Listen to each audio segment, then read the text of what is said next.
Awesome. Well, welcome everybody. Welcome to Mindset Monday. I'm super excited for today's call. Today we have a special guest joining us today. Deborah Cherrey is in the house. Thank you for being here, Deborah. Thanks for having me. Hi, Yeah, everyone. absolutely. Well, I'm really looking forward to our conversation today. I originally had the pleasure of meeting and getting to know Deborah probably about 18 months ago, maybe close to 2 years ago now. We were in a mentorship program together. And since then, I've kind of been following her online and watching from afar at some of the cool things that she's been doing lately. And I'm really excited to learn from her today and super grateful that she was able to bless us with her presence and her expertise today. So I'm looking forward to it. Thanks for having me. Um, so for those of you who aren't aware, Deborah Cherrey is an established and highly sought after stress management consultant. Okay. She's a rapid transformation therapy practitioner. That one's a little bit of a mouthful, but I can It about is. it. Yeah. She's a certified life coach, a certified hypnotherapist. She's a podcaster and also the co-author of a book. I believe it's called She Rises Tomorrow. Did I get that correct, Deborah? She rises for tomorrow. Yeah. She Rises for Tomorrow. Beautiful. So I'm sure there's going to be lots of questions. And if you guys, anything comes to mind, feel free to pop it into the chat and we can kind of address them as they come up. Or if you guys want to hold on to them till the end, I'll try to make sure that we have a little bit of time at the end to answer anybody's questions. Sound cool? Right on. Well, I'm particularly interested in today's conversation because I think that stress is just one of those things that has a tendency to affect all of us to one degree, doesn't it? To a certain extent or another. And I think it's something that all of us can probably relate to. So, this might sound like a little bit of a silly question, but Deborah, I was hoping that you could shed a little bit of light on this. And I'd be curious to know a little bit more about like, what is stress specifically? And like, is it real or is it a product of the mind? Is it imagined or is it possible that it's, kind of a combination of both? Yeah, that's a great question because the dictionary doesn't even really give us a great definition on what the term stress is. But it's kind of become that catch-all phrase for things that we don't want to experience. So we talk about it in a traffic delay, so many emails coming in that we can't keep up with, the weather, politics. We really use it to describe thoughts, emotions, and physical reactions, as well as we use it to describe problems that we face. So I really like the definition of stress as something that arises when something we care about is at stake. And the five major causes of stress are relationships, of course, right? Work, illness, major life changes or like moving residence, illness. I think I said illness, did I? Yeah, yeah. And grief or loss. So those are the five major causes of stress. Right. Yeah. So can you say that definition one more time? You said that when something that we care about At stake. is at stake. Yeah. Stress Yeah. arises when something we care about is at stake. So if you think about your relationships, those are all things we care about. Your jobs, Right. you obviously care about your jobs. You lose someone you love, you lose your keys, you lose something, those are all things we care about. We have major life changes, or you change residence, or you move to a new city, obviously something that we really care about. And of course, illness, whether it's yourself or for other people. Right. Yeah. So one thing I've heard of in the past is this idea of like a stress mindset. Mm-hmm. And I was wondering if you could tell me a little bit more about what is a stress mindset and what does that look like? How could we be on the lookout for it, or how do we identify what it is?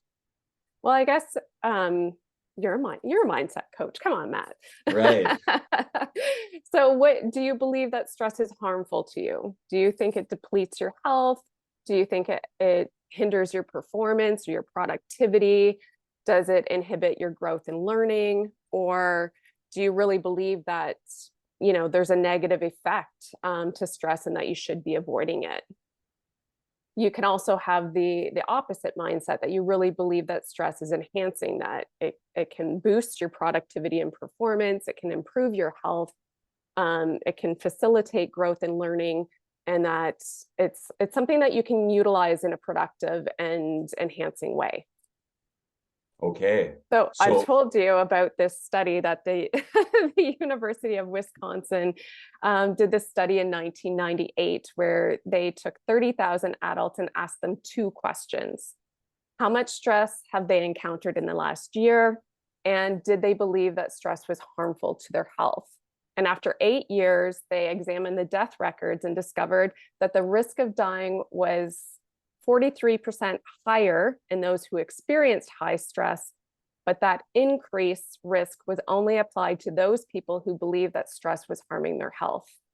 So according to the statistics of the Center of Disease and Control and Prevention, that would make stress is bad for you, or believing that stress is bad for you, the 15th leading cause of death in the US, killing more people than skin cancer, AIDS, and homicide.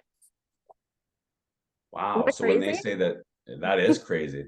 So when they say that stress is like the silent killer, like there's some real tangible statistics that support that. If you believe that it is very harmful to your health, then well, we know what you think about, you bring about, right? Right, 100%. Yeah. So one thing that you kind of touched on there that was intriguing. It sounds to me like stress can be a negative thing, and it can be something that contributes to like poor health and mental Sure. stress and poor mental health even. But it sounds to me like there's a flip side of that coin, and that stress can also be something that's positive. Is that correct? Absolutely. So if you think of a stressful situation, like let's say just giving a talk, because some people really find that stressful, and your Right. anxiety is raised, but your body actually doesn't know the difference between nervousness and excitement. So if you can flip your mindset into thinking, okay, I'm excited to give this talk, my body is giving me all the same, um, my breathing is quickened, my heart's beating a little faster. But if you can use that as a trigger for something that's enhancing, and you can shift your mindset into something positive, that's what it will be. Right. Yeah, 100%. That's really interesting. And I've heard that before, that the body, physiologically speaking, really can't tell the difference between excitement and being like nervous or Sure. stressed. Yeah, Absolutely. the symptoms that we appear, like the rapid heart rate, kind of like the tightness in your chest, the sweaty palms, and kind of All that that. sort of thing is very, very similar, isn't it? Absolutely. Yeah, interesting. So, I've heard in the past that stress is a couple of things. I've heard that stress is a habit. I've also heard that stress is somewhat of a choice, depending upon kind of like your perspective or how you look at it, and things like that. So I'm wondering, like, does any of that ring true, or do you think that, or would you say otherwise?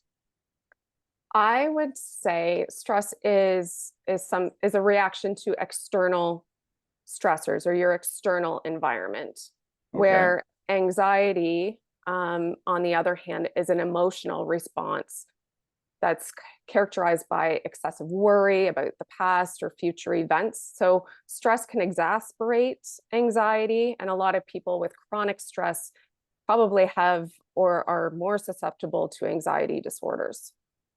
Okay. Yeah. So, and this might be one of those kind of nuances, but one of the questions that I was curious about in preparation for this is, what's the difference between stress and anxiety? Are they similar? Are they the same thing, or are there slight differences to the two? Um, I would say anxiety is the emotional connection, um, to our external circumstances. So that can arise from anxiety can arise from stress, but stress is really, um, an external circumstance that we are what's the word I'm looking for? Um, it's a reaction to external factors, Okay, where anxiety is an emotional response. So it's an internal factor the internal response that to can it. be caused by stress, if that makes sense. Right. Yeah. I remember hearing somewhere some statistics on anxiety, and like anxiety is kind of like, I think it's like the number one or the number two most either diagnosed mental health conditions, if you call it that. Is there any truth to that statement? I think if you are not effectively managing your stress, that's where anxiety can arise from for sure. And I think, you know, if we look at the stories that we tell ourselves where we think this is going to happen or this is going to happen, but what actually happens is not even close to the stories that we tell ourselves, right? So I really believe in the emotional connection between our emotions and any physical reactions that we have in our body.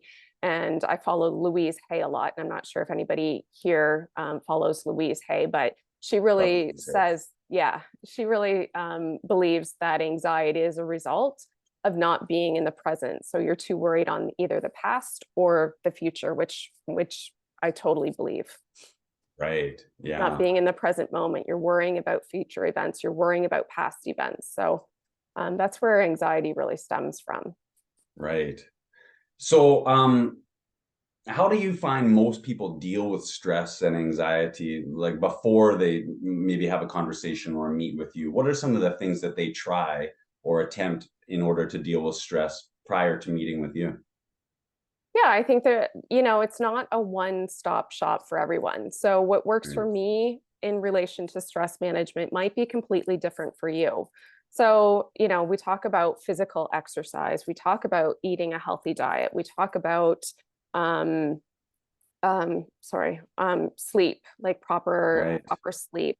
But if you're not doing it, and we also talk about like meditation, self-hypnosis, yoga, all those things are really beneficial in managing your stress. But if you're not managing your stress, you're more likely to get into self-criticism, substance abuse, withdrawal, poor habits like chewing your fingernails. Some people pick their skin. You know, there's so many detrimental ways of dealing with stress that a lot of people go to.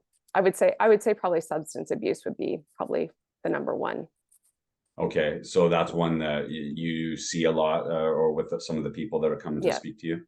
and self-criticism, because over time, anxiety can lead into depression, which is a lot of self-critical negative thoughts. Gotcha. And probably just on repeat, just Hmm. over and over and over again too. Yeah. So it sounds to me like there are some preemptive things that you can do to set yourself up to experience a different response to stress, some things like exercise, things like nutrition, things like Yeah. sleep patterns for sure. I know that personally speaking, that's a huge one for me. And there's maybe also some things that you can do in response to stressors. Maybe exercise is one of those. You know, I've heard that you're a rapid transformation therapy practitioner. Yes. And can you tell us what that is, first and foremost?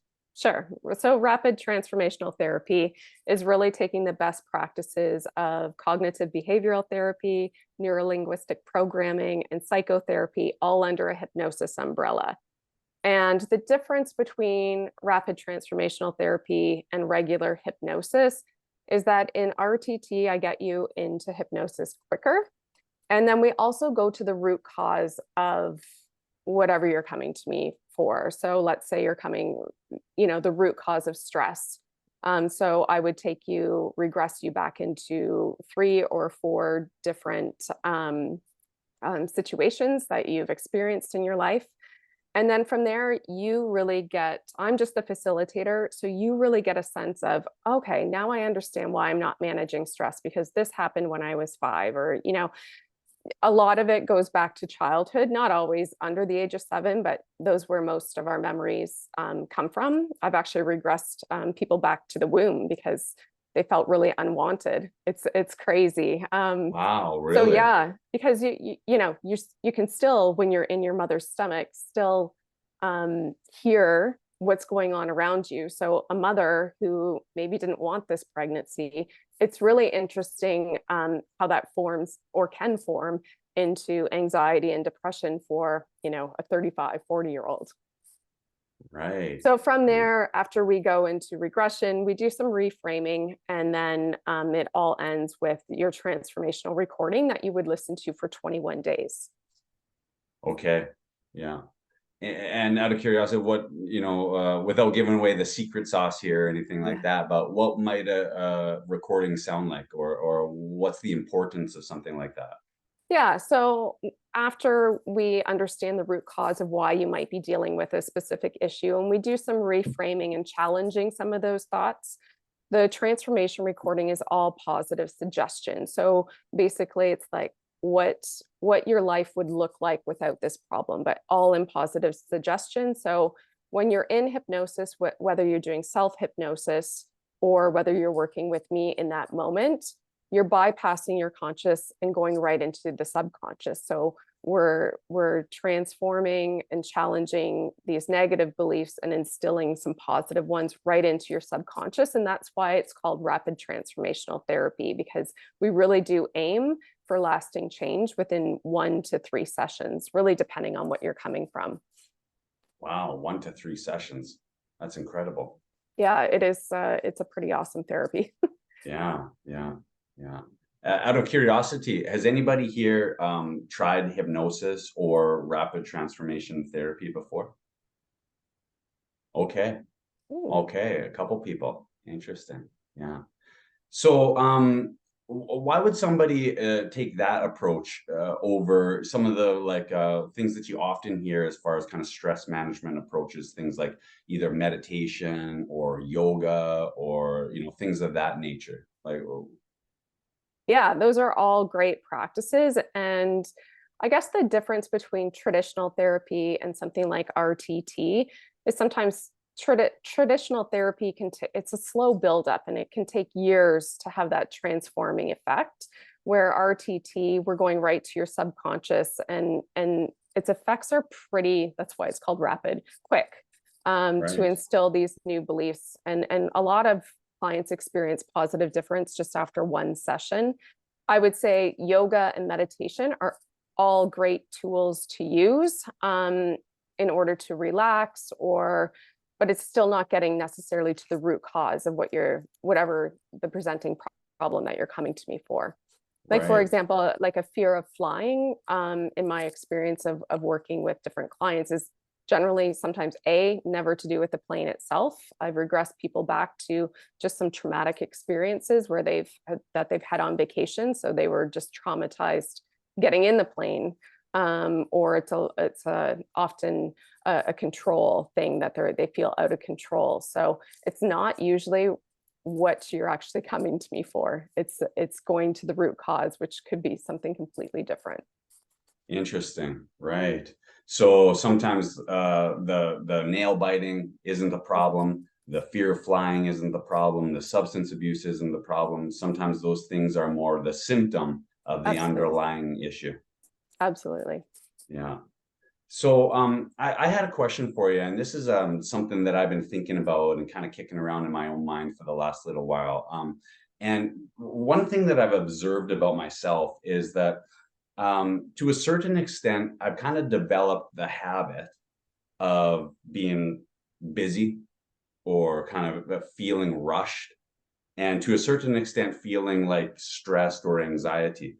And one thing that I've observed is that even when I don't have any necessarily like external factors that are causing me to feel that way, it's almost as if I sometimes seek out or create things to be stressed about or things to be busy with and things like that. And I wonder to what extent that's either like kind of like my habit nature or my subconscious programming, where it's an internal thing that then I begin to look for things on the outside to justify feeling that way inside. Does that make sense? Is that ring Yeah, it true for totally you? does. Yeah, but I think it goes back to, I would question your busyness. I would regress you. Why do you feel that you need to be busy? Is that something that you inherited? Is it a generational thing? Is it you have a feeling of not feeling successful if you're not busy? I think that would just be a question that I would ask in an RTT session. And what comes is always really amazing to me. Okay.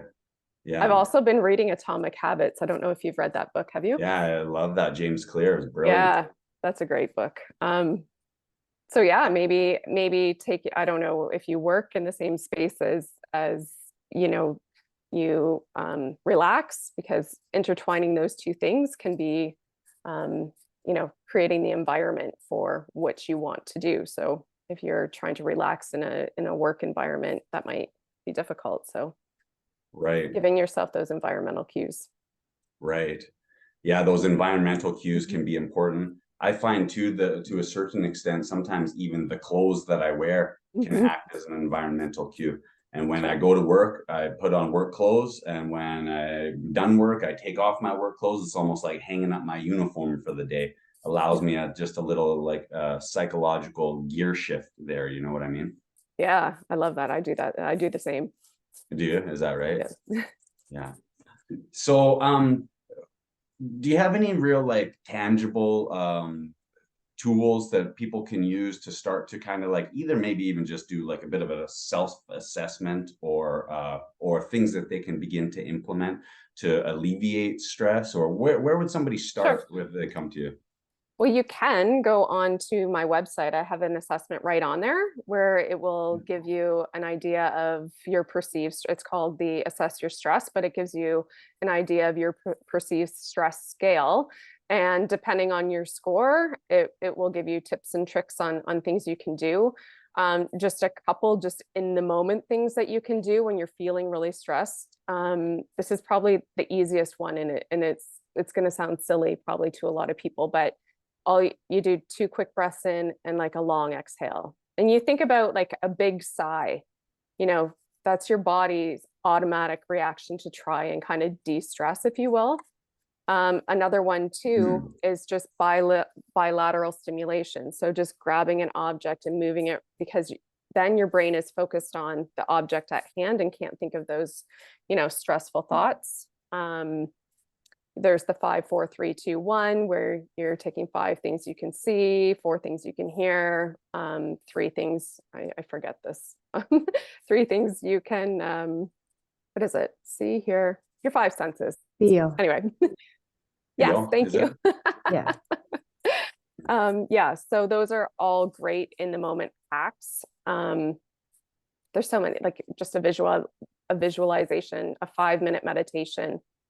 Insight timer is something I know. There's Calm. There's a lot of different apps that you can use. I really like Insight Timer because it has guided ones. It has just you can set your own ambient noise to it. And then self-hypnosis, super easy to do, and it doesn't take very long. Self-hypnosis. Really, I've never heard of such a thing. I didn't know that that was possible. So after we have an RTT session, I give you a transformational recording, and you would probably listen to it before bed. I would recommend, but it's a matter of getting yourself into self-hypnosis and then listening to the recording. So even if you do self-hypnosis without a recording, you can still install positive suggestions while you're in self-hypnosis. Okay. It's pretty cool, actually. So out of curiosity, how does self-hypnosis compare to like kind of the brainwave states that you would experience like in delta or theta or alpha? Yeah, so you're getting yourself into a theta state when you're in self-hypnosis. So you're bypassing the conscious and going right into the subconscious. So that's why it's not that I would say it's more effective than meditation, but sometimes it's hard to turn off that monkey brain, right? That's always creating these new thoughts. That's why I really like self-hypnosis, because you're just kind of shutting that off just for a few moments, however long you want to, do self-hypnosis.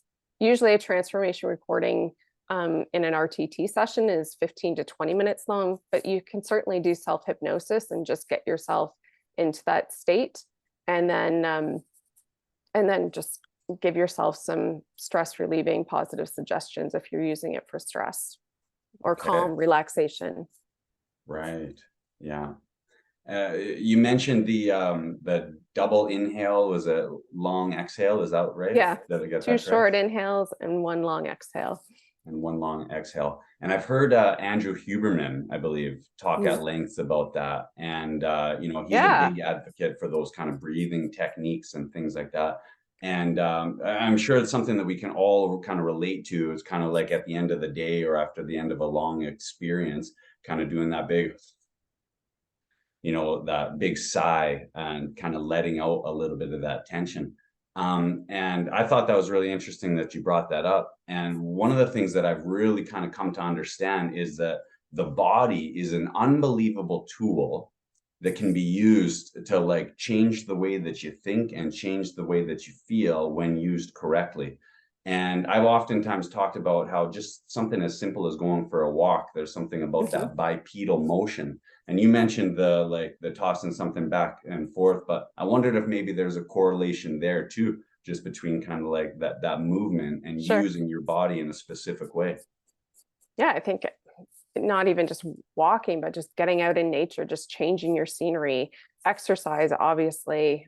We know that, and it doesn't have to be, you know, strength training or running a marathon, you know, a simple walk just to give yourself a different environment. But yeah, the bilateral stimulation, I think walking does the same thing because your body's focusing on the task at hand. Right. Yeah. Yeah. That darn monkey mind, huh? Gets you every time, doesn't it? It can. Yeah, absolutely. So do we have any questions for Deborah? Is there anything that comes to mind for anybody? Yeah, let's go Tony, and then Tamara, was that a question there for you too? Let's go Tony. Hi, Deborah. I was really, thank you for sharing all that. That was really great information. I'm more curious in the self-hypnosis. Like, how would you know, if I wanted to do it myself, where would I start? Well, I have a video on LinkedIn on how to do self-hypnosis. Okay. It's honestly really simple to get yourself into, and this is exactly how I would get you into hypnosis. I would ask you to look up, like you're looking into your own eyebrows or at a spot on the ceiling above. And I would ask you to breathe in and breathe out and breathe in, breathe out, breathe in, breathe out. And then you can see, like, if you even do this, your eyes are going to begin to flutter. And that's really hypnosis coming upon you. Then I would just tell you to keep your eyes up, close your eyes, and then I would walk you down, you know, a flight of stairs or a pathway just to get you deeper into hypnosis. But you can actually do it yourself. Awesome. Okay. I'm going to head to LinkedIn. Thank you. I haven't recorded it yet, but I'll be recording a calm and relaxation self-hypnosis. So watch for that too. So that'll be coming. I will. Thank you. Anybody else have any other questions here for Deborah before we let her jump?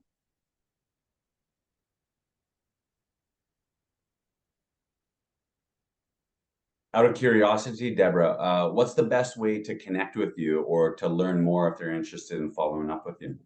Sure. So I'm the best. I post a lot on LinkedIn. So you can find me there, just Deborah, I think, /Cherrey, or my website. If you want to take the Assess Your Stress assessment, it's deborahcherrey.com, and it's Cherry with an EY .com. And there's also, if you wanted to book a connection call, if you were interested in an RTT session, or whether you would like a seminar or workshop for your staff. I don't know where everybody's from or what they do here, but if that was of interest, I offer that as well.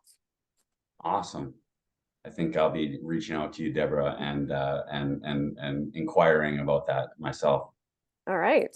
Thank you. Well, thanks so much for having me.